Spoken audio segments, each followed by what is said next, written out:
Баршаңызға сәлем достар. Бүгін жаңа жылдық дастарханға арналған жолбарыс салатын даярлайтын боламыз. Салаттың даярлануы өте оңай, бірақ өте дәмді шығады. Салат үшін копченая скумбрия, асылған картоп, жұмыртқа, сәбіз, қызылша және қара оливки қажет. Сонымен қатар бізге майонез қажет. Майонез дүкеннен немесе үй жағдайында жасасаңыздар болады. Үй жағдайында жасалатын майонезді менің YouTube каналымнан таба аласыздар. Барлық көкөністерді және жұмыртқаны асып суытып қоямыз. Барлығын ең майда күштен өткізіп даярлап аламыз.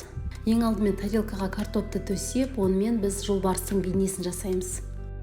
Картоптың бетіне майонезді біркелкі етіп жағып шығамыз.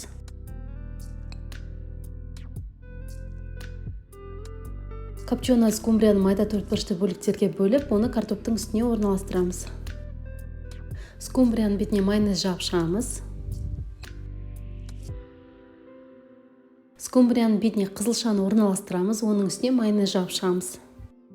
Қызылшаның бетіне жұмыртқа сарыуызын орналастырып, оның бетіне майонез жағып шығамыз.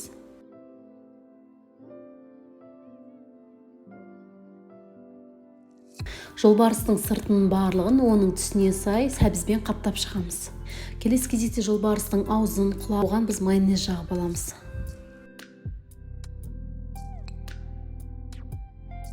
Жолбарыстың көзін, аузын, құлағына видеода көрсетілгендей етіп ақуызды орналастырып шығамыз.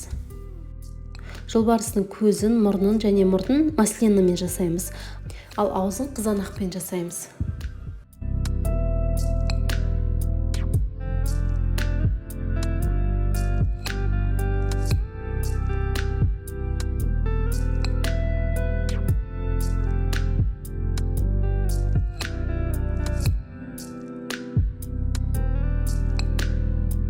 Осымен біздің өте дәмді 2022 жылдың символы жолбарыс салатымыз дайын. Сіздер де міндетті түрде жаңа жылдық дастарханға осы салатты жасаңыздар.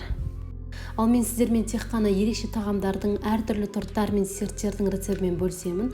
Сондықтан міндетті түрде менің каналыма тіркеліп, жаңа рецепті жіберіп алмас үшін қоңырауды басып қойыңыз.